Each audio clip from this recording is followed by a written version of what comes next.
સિહોર ખાતે આવેલ ગોતમેશ્વર નદીમાં ગટરનું પાણી ભળી જતા લોકો સાથે આરોગ્યનું જોખમ વધ્યું હતું। ભાવનગર જિલ્લાના છોટા કાશી તરીકે ઓળખાતા સિહોરમાં આવેલ ગોતમેશ્વર નદીમાં ગટરનું પાણી ભળતા નદી દૂષિત થઈ જતા સિહોર શહેરના લોકોના આરોગ્ય પર જોખમ વધ્યું છે।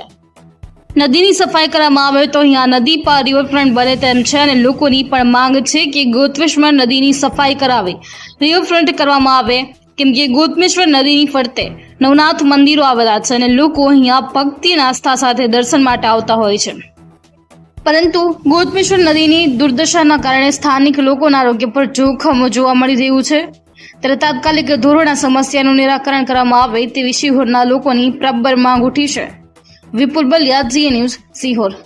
મારું નામ જીતેન્દ્ર સુરેશચંદ્ર ઉપાધ્યાય, સિહોર શહેર કોંગ્રેસ સમિતિ આગેવાન।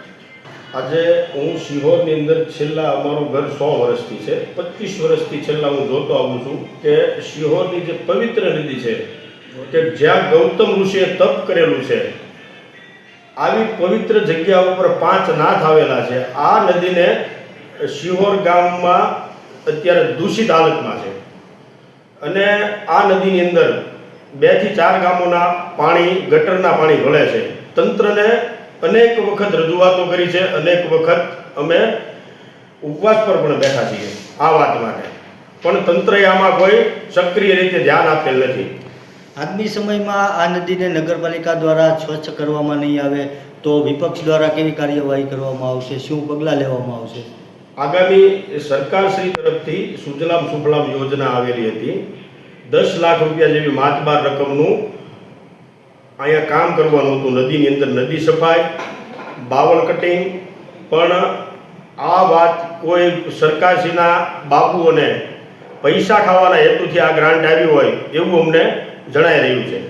તો આ 10 લાખનું તમારું એવું કહેવું છે કે 10 લાખમાં પણ ભ્રષ્ટાચાર થયો હોય તેવા તમારા આક્ષેપો છે, અને તો આમાં 10 લાખમાંથી અત્યાર સુધીમાં કેટલું કામ થયું હોય એવો તમારો અંદાજ છે?